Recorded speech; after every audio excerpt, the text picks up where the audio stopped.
오늘날 세상을 움직이는 여러 원동력들이 있을 터인데 그 중에 아주 중요한 요인 중에 하나가 있다면 그것은 바로 불안입니다.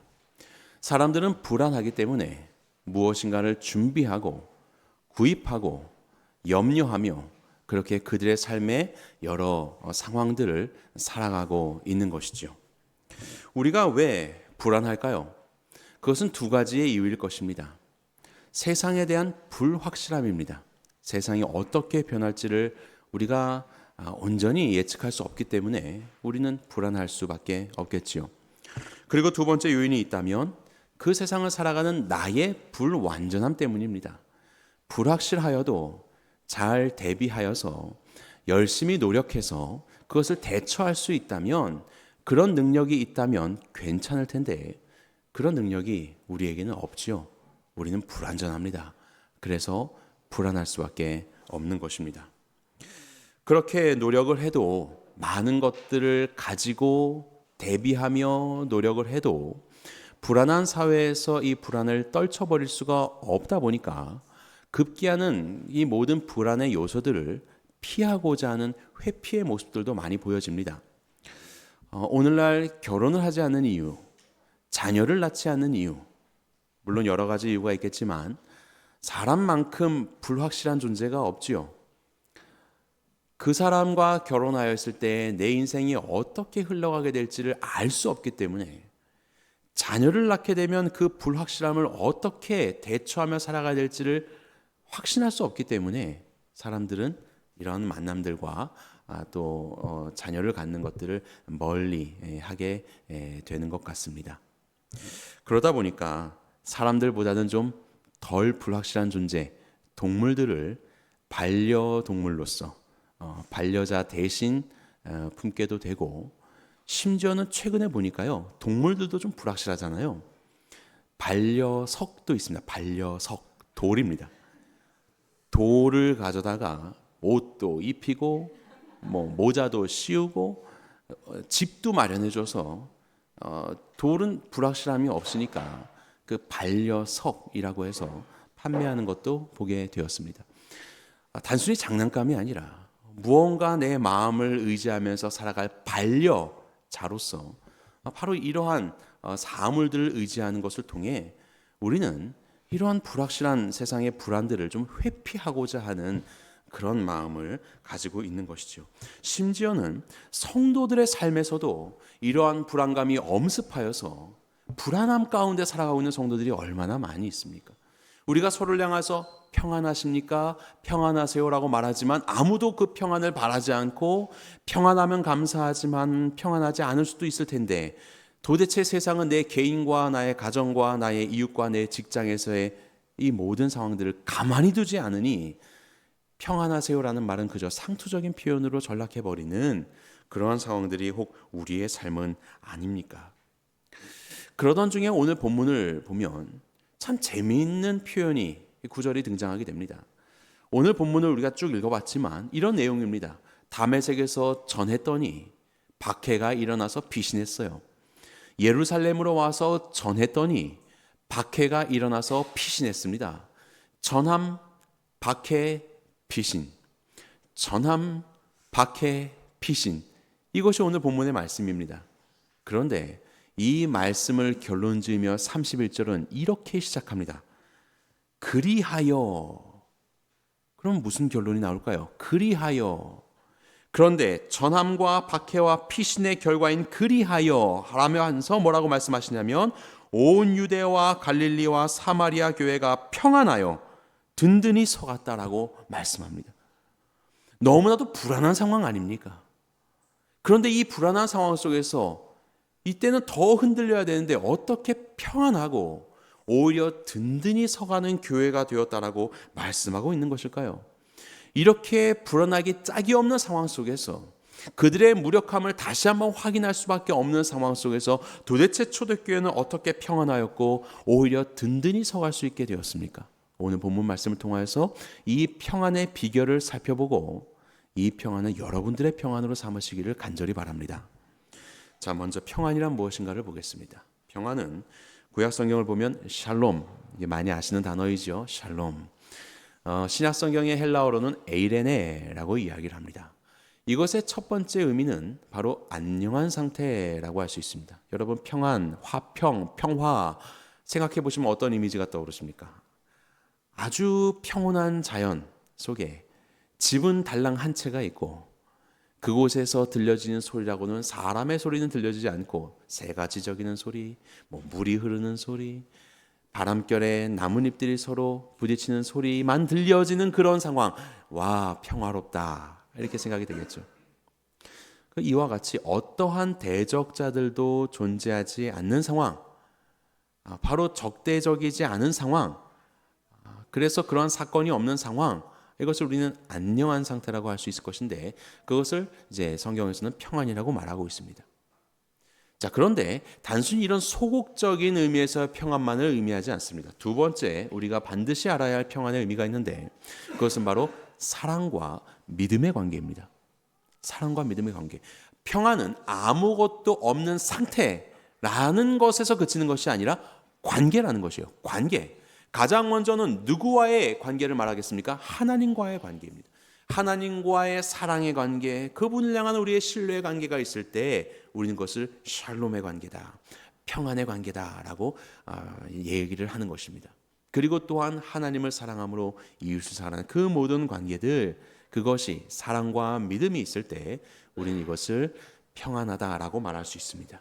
그래서 성경에 보면 여호와께서 말씀하시되 악인에게는 평강이 없다. 이제 이 말씀이 좀 이해가 되실 것입니다.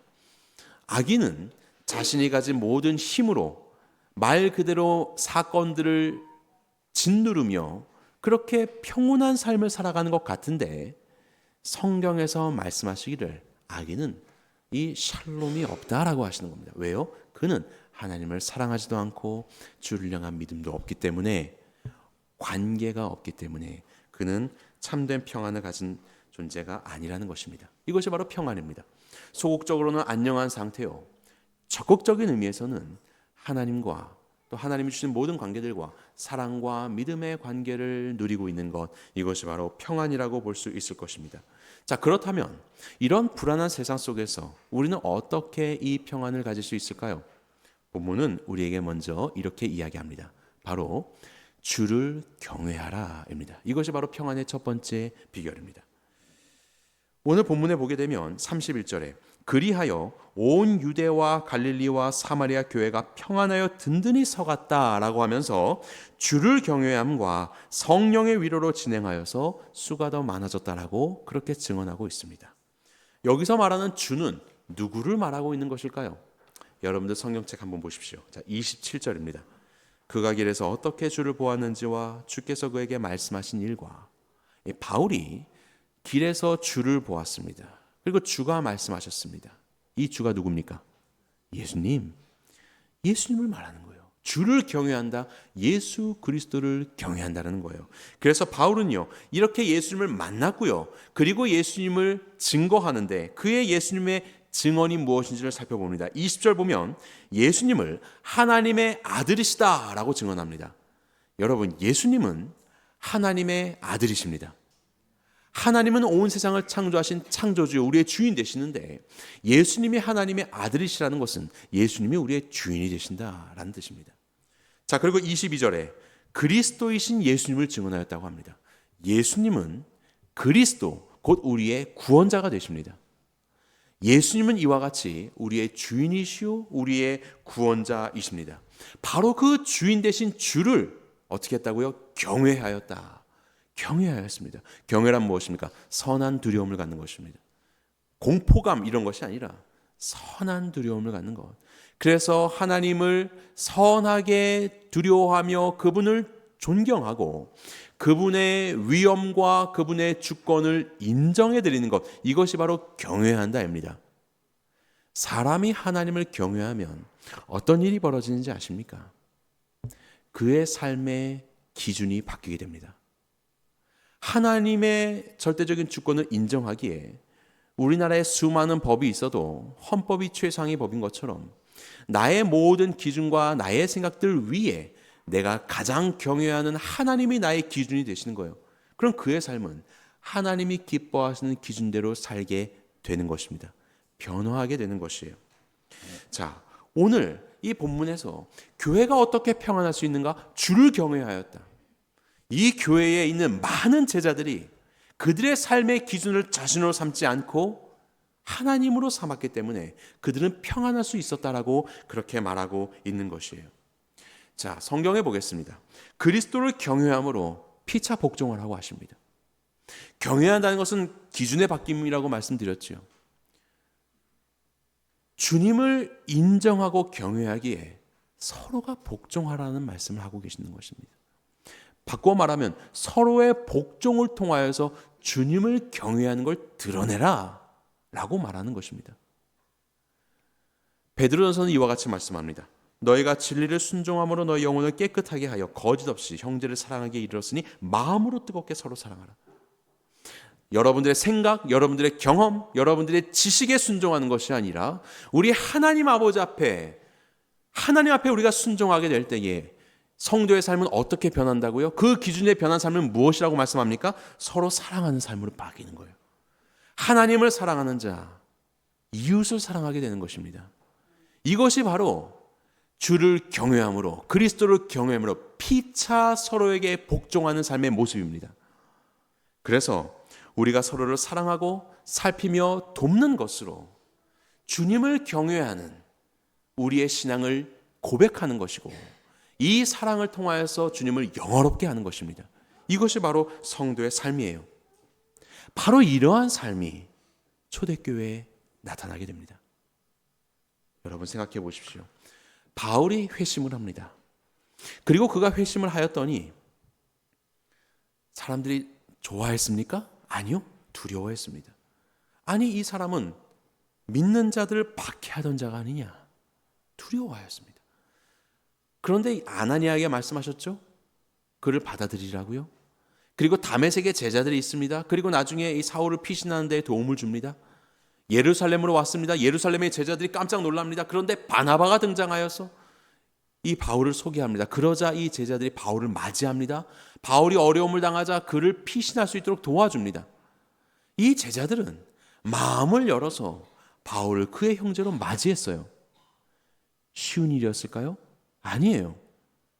바울은 그 누구보다도 열정적으로 교회를 핍박하던 자였습니다. 아마도 바울이 투옥시켰었던, 박해하고 고문을 당하게 했었던 많은 그리스도인 중에 어떤 자들은 여기 나오는 예루살렘 공동체의 가족이었겠지요. 모든 그리스도인들의 이웃이었겠지요. 날마다 모이기를 힘쓰며 함께 떡을 떼었던 이 공동체 속에서 어느 날 보니까 김 형제님이 안 계신 거예요. 이 자매님이 안 계신 거예요. 어떻게 됐어요? 바울이라는 그 작자가 그 집을 쳐들어가서 그를 고문하며 투옥시켰습니다. 나의 형제요, 나의 자매요, 나의 가족을 핍박하였던 자가 바울이지 않습니까? 그런데 그 바울이 회심하였다 한들 그를 받아들이시겠습니까? 나는 아닙니다. 나는 안 돼요. 이런 생각 들지 않을까요? 그럼에도 불구하고 이 교회는 그를 받아들입니다. 왜요? 주를 경외하였기 때문에.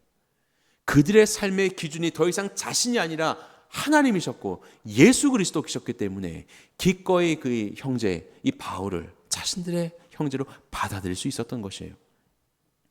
죽은 교회를 부검하다라는 책이 있습니다. 톰 레이너라는 분이 썼는데 여기에 보면 쇠퇴하는 교회의 10가지 징후가 등장합니다. 점점 쇠퇴하는 교회의 10가지 징후. 그 중에 첫 번째가 무엇이냐면 과거에 매여서 변화를 거부한다입니다. 과거는 소중하고 과거는 존중받아야 됩니다. 좋은 과거는 계승하고 발전시켜야 합니다. 그런데 과거에 매여 있어서 변화를 거부하여서 내일을 준비하지 못하더라. 이것이 쇠퇴하는 교회의 첫 번째 특징으로 소개되고 있습니다. 진리의 유지, 진리를 붙잡는 것이 아니라 내 생각, 내 경험, 내 좋았던 기억에 매여 있는 것이죠.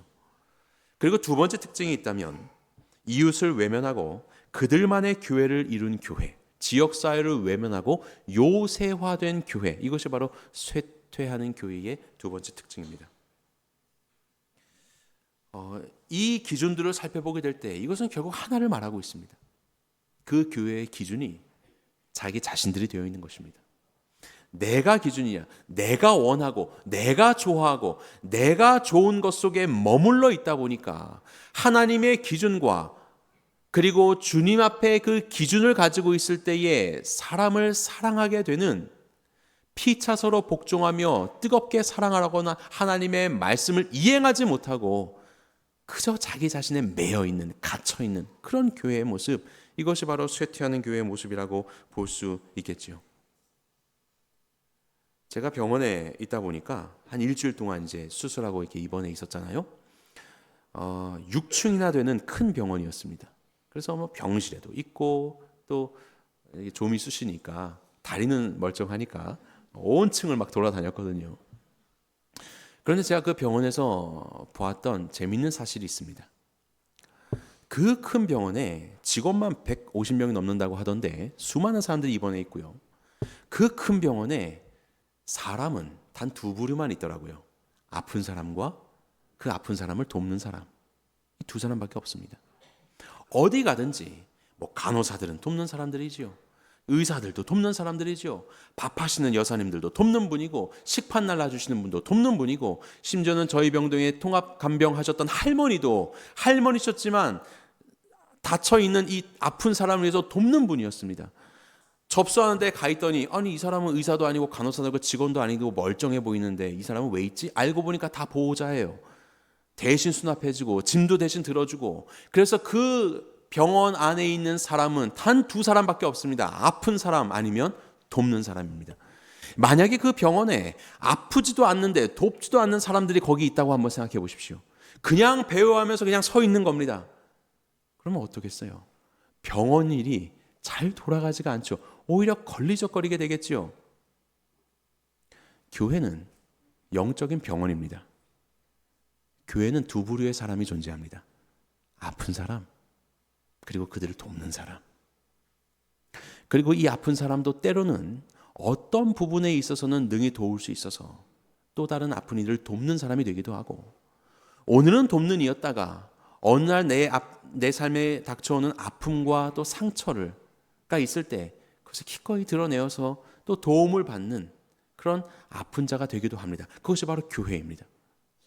그런데 교회 안에 아픈 사람도 아니고 돕는 사람도 아니고 그저 배회하는 구경꾼들이 있다고 생각해 보십시오.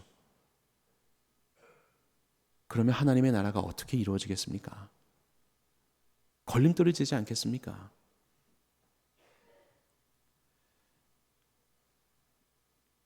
주님을 경외하기 때문에 피차 서로 복종하시기 바랍니다. 주님을 경외하기 때문에 서로를 뜨겁게 사랑하시기 바랍니다. 아무리 작은 모습이라도 교회 안에서 구경꾼이 되지 마시고 옆에 있는 지체를 위해서 기도하시기 바랍니다. 아무리 작은 것이라도, 남들이 알아주지 않는 것이라도 이 교회를 섬기는 일들 속에서 여러분들의 삶을 내어주시기를 바랍니다. 여러분들은 예수 그리스도를 여러분들의 구세주와 주인으로 고백하십니까? 그렇다면 주님을 경외하기에 여러분들의 기준을 내려놓고 예수 그리스도의 기준으로 주님을 사랑하며 이웃을 사랑하며 이 모든 삶의 모습으로 주님을 향한 여러분들의 경외심을 실천하시기 바랍니다. 사랑하는 것, 그것이 곧 평안을 얻는 비결입니다. 자, 두 번째 보겠습니다. 우리가 어떻게 평안을 가질 수 있는가? 31절을 말씀하고 있습니다. 성령의 위로를 받으라고 이야기합니다. 성령의 위로를 받아라. 위로를 받으라라고 이야기하는 겁니까? 분명히 초대교회도 고통과 고난이 있었던 것 같습니다. 하지만 성령의 위로가 있는 것입니다. 지도를 좀 살펴보겠습니다. 처음에 바울은 예루살렘에 있었습니다. 여기에서 교회를 박해하다가 다메섹으로 가서 이곳에서 교회를 또 박해하기 위해서 길을 떠나죠. 그렇게 가는 길 도상에서 살아계신 예수님을 만나게 되고 변화하게 됩니다. 그리고 다메섹에 있다가 오늘 말씀을 보게 되면 즉시로 회당에서 전도를 합니다. 회당에서 전도했다는 것은 유대인들에게 복음을 전했다는 이야기예요. 그런데 핍박을 당하게 되지요. 그리고 오늘 본문을 보면 다메섹 성에 이제 성문으로 가면 죽일 자들이 있다 보니까 광주리에 달려서 성 밖으로 나오게 됩니다.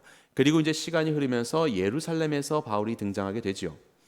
오늘 성경은 이렇게 간단하게 써 있지만 갈라디아서 말씀을 보게 되면 다메섹에 있었던 시간 속에 여기에 있는 이 아라비아 지역으로 다녀갔던 것 같습니다. 그리고 이 모든 시간들이 한 3년 정도의 시간이 흘렀습니다. 회심 후에 다메섹과 아라비아에서 3년 정도를 보낸 후 그는 예루살렘으로 가게 된 것이에요. 자, 예루살렘으로 가서 역시 이제 제자들에게 받아들여졌고 그리고 그곳에서도 주님을 증거하였는데 헬라파 유대인들이 박해하였습니다. 스데반을 죽였던 자들이 헬라파 유대인들입니다. 그들이 바울을 박해하였어요. 그래서 죽이기로 그들이 결의하자 제자들이 바울을 가이사랴로 피신시키고 가이사랴에서 배를 타고 다소, 바로 이곳이 바울의 고향입니다. 다소로 가게 하고, 그래서 한동안 이제 성경에서 등장하지 않다가 나중에 이제 바울이 등장하게 됩니다. 바로 이러한 여정을 겪게 되었습니다. 자, 바울의 상황을 한번 생각해 볼까요? 바울은 어떤 자였습니까? 유대인 중에 유대인입니다. 그는 힐렐 학파인 가말리엘의 문화에서 배웠었던 아주 학식이 뛰어난 자였습니다. 그는 바리새인 중에 바리새인이라고 스스로를 소개합니다. 그는 유대교에 열심히 있었던 자 중에서도 아주 핵심이었고 그 열정을 가지고 교회를 핍박하기로 유명했던 사람이었습니다. 자, 그가 예수 그리스도를 만났습니다. 그러면 여러분들 어떤 생각이 드십니까? 그가 예수님을 만나서 변화가 되었다. 이것이야말로 유대인들에게 주의 복음을 전할 수 있는 가장 좋은 도구가 되는 건 아니겠습니까? 유대인들의 핵심이었고 유대인들 중에서 열정이 있었던 자였는데 그가 예수님을 만나서 변화되었다. 이것은 아주 놀라운 사실이에요. 이것은 아마도 이 초대교회 제자들에게 두 가지의 확신을 주었을 겁니다. 첫 번째, 부활하신 예수님께서 살아계셔서 지금도 역사하시고 계시는구나. 이 바울이 다메섹으로 가던 중에 누구를 만났습니까? 제자를 만난 게 아니에요. 예수님을 만났습니다. 그 예수님께서 승천하고 그냥 계시는 것이 아니라 그분의 말씀대로 우리와 함께 계신 것이 맞구나. 부활하신 예수님이 정말로 그에게 나타나셔서 그에게 말씀하셨구나.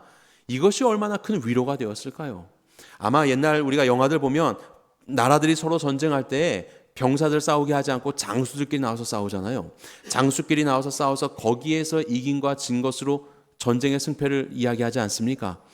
죽음의 권세를 가지고 있는 이 사탄을 예수 그리스도께서 부활하심으로 그를 승리하시는 장수가 되셨고 그 승리하신 장수가 지금도 우리와 함께 하셔서 역사하고 계시다는 이 사실이 얼마나 초대교회 성도들에게는 위로가 되었겠습니까? 어마어마한 위로가 되었을 거예요. 그런데 그뿐입니까? 대적자였던 바울이, 그 적들의 장수였던 바울이 부활하신 예수님 앞에서 꼬꾸라져 회심하게 되었다. 이 얼마나 큰 위로가 되었을까요? 그래서 아마도 예수님의 이 말씀이 그들에게는 정말로 실제가 되었을 겁니다. 우리 함께 읽어볼까요? 시작. 이것을 너희에게 이르는 것은 너희로 내 안에서 평안을 누리게 하려 함이라. 세상에서는 너희가 환난을 당하나 담대하라. 내가 세상을 이겨노라. 환난을 당하지만 우리가 어떻게 담대할 수 있습니까? 예수 그리스도께서 세상을 이기셨기 때문에 그렇습니다. 우리의 진정한 장수 되신 예수님께서 죽음의 권세를 이기셨고 모든 것 위에 가장 뛰어난 왕이 되셨기 때문에 우리는 환난 속에서도 담대할 수 있게 되는 것이에요. 평안의 원천은 사건의 유무가 아니라 평안의 원천은 승리하신 예수 그리스도를 믿음에 있다는 것을 기억하십시오. 우리가 왜 평안합니까? 예수님을 믿기에 평안한 겁니다. 그분이 승리하셨기 때문에 그렇습니다. 이것이 바로 우리의 믿음이지요. 이 믿음 속에서 불확실한 세상을 살아가는 초대교회는 주님을 향한 흔들림 없는 믿음을 가질 수 있었습니다. 그런데 또 한 가지, 바울의 이야기입니다. 그는 그렇게 회심하여서 즉시로 회당에서 유대인들에게 복음을 증거하였지만 박해를 당하고, 그리고 예루살렘에서도 헬라파 유대인들에게 복음을 당하였지만 죽음의 위협을 당하는 상황이 이르게 되었습니다. 결국 계속해서 피신하게 되는 것입니다. 불확실한 세상 속에서 이것을 능히 이길 수 있는 도구가 나에게 있다고 생각했을지 모르겠지만 그는 그것을 이겨낼 수가 없는 겁니다. 여전히 불완전한 모습 확인할 뿐입니다. 아니 하나님, 내가 유대인 중에 유대인입니다. 내 학식을 보십시오. 내 바리새인의 이 출신을 보십시오. 나의 이 열정을 저들은 알고 있습니다. 그렇다면 나의 회심은 가장 귀한 도구가 되어서 그들을 회심하게 이르는 데에 쓰임 받아야 되는 것 아닙니까? 그런데 왜 이 모습은 계속해서 박해요, 핍박이요, 죽음의 위협이며 나는 이렇게 도망 다녀야 되는 것인가요? 이런 생각 들지 않겠습니까?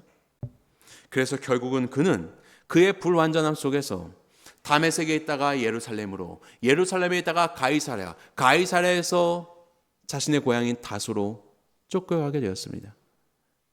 그런데 놀라운 것은요, 그 다소는 이방 땅이거든요. 하나님께서는 15절에 이렇게 말씀하십니다. 이는 내가 이방을 위해서 택한 내 그릇이라고요.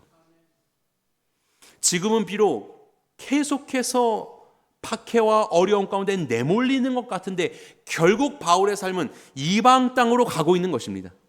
자기도 알지 못하는 이 모든 상황 속에서 더 크신 하나님의 계획 속에 그는 이방으로 부름을 받고 있었고, 그는 바로 그곳에서 복음을 증거하는 바로 그러한 전도자로 이후에 등장하게 되는 것입니다. 너무나도 놀라운 일 아닙니까?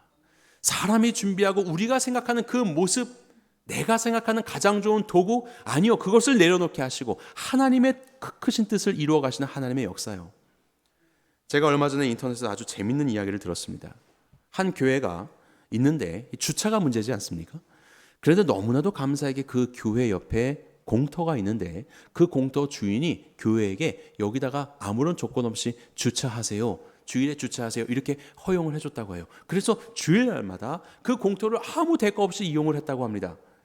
우리 교회 이야기하는 것 같아요. 그렇게 이렇게 이용을 했는데 이 주인이 얘기했어요. 1년 52주 중에 한 주만 좀 거기를 이용하지 말아주세요 라고 얘기했습니다. 아유, 뭐 그거는 문제가 아니죠. 그래서 51주를 사용하다가 그 한 주가 되었을 때에 조금 불편하지만 다 주변에가 이렇게 대고 걸어서 예배를 드렸습니다. 그 공터에서 무슨 일을 하시나? 라고 해서 봤더니 아무 일도 일어나지 않는 거예요. 그냥 공터인 거예요, 하루 종일. 그래서 그 다음 날이 되어서 그 사장님께 물었습니다. 사장님, 아무 일도 일어나지 않았는데 왜 이 한 주를 쓰지 말라고 하셨어요? 그랬더니 그분이 뭐라고 하지 않습니까? 그래야 이 땅 주인이 누군지 알지요. 52주 내내 내 마음대로 사용하다 보면 이 땅이 누구 땅인지를 모르는 겁니다. 그 한 주이지만 한 주를 사용하지 않는 것으로 이 땅 주인이 우리가 아니구나, 주인이 따로 있구나, 이것을 안다는 것이에요. 여러분, 세상이 왜 이렇게 불확실한지 아십니까?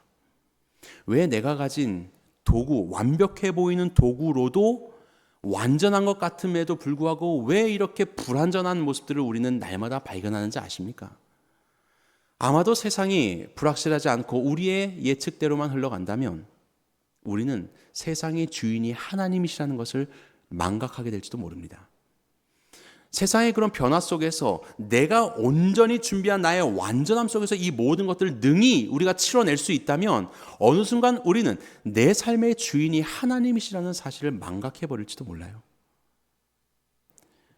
교회의 핍박의 상황과 바울의 이런 모든 피신의 상황에도 불구하고 그들이 발견할 수 있는 것은 부활하신 예수 그리스도께서 지금도 우리와 함께 역사하시며 우리의 이 모든 것을 통하여서 하나님의 크신 뜻을 이루어가고 계시는 바로 그 신뢰, 그 믿음, 그들은 그 믿음 속에서 우리의 주인 되신 하나님을 발견할 수 있었고 그 하나님을 향한 믿음 안에서 위로를 얻고 평안을 가질 수 있게 된 것입니다. 바로 이것이 평안의 비결인 것이에요. 그래서 요한일서는 우리에게 이렇게 말합니다. 무릇 하나님께로부터 난 자마다 세상을 이기느니라. 세상을 이기는 승리는 이것이니 우리의 믿음이니라. 예수께서 하나님의 아들이심을 믿는 자가 아니면 세상을 이기는 자가 누구냐? 우리가 이 세상을 어떻게 이깁니까? 여러분들의 능력 때문에요? 우리의 예측 때문에요? 아니요. 우리의 구원자 되시고 우리의 주인 되신 예수 그리스도를 믿는 믿음으로 승리할 수 있는 것입니다. 우리는 알지 못하고 여전히 불확실함과 불안전함 가운데 핍박이 여전히 내 눈앞에 펼쳐질 수 있지만 예수 그리스도를 믿기 때문에 오늘도 살아계셔서 역사하시는 그 주님이 나의 주님이 되시기 때문에 우리는 이 믿음으로 세상을 승리할 수 있게 되는 것입니다. 불안한 세상 속에서 예수 그리스도를 신뢰하시기 바랍니다. 세상이 불확실하십니까? 예수님을 신뢰하십시오. 그 세상을 살아가는 여러분들이 불안전하십니까? 예수 그리스도를 믿으십시오.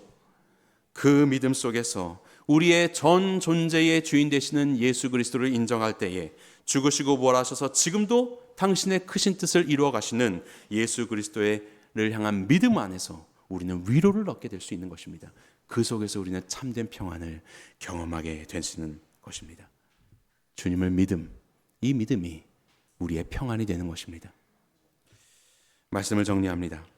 그래서 앞으로 우리가 서로에게 인사할 때 평안하십시오 라고 그렇게 인사를 하게 된다면 단순히 이것은 아무 일 없으세요 라고 하는 그런 의미가 아니라, 물론 그것도 있어야 되겠지만 오늘 하루 평안하십시오.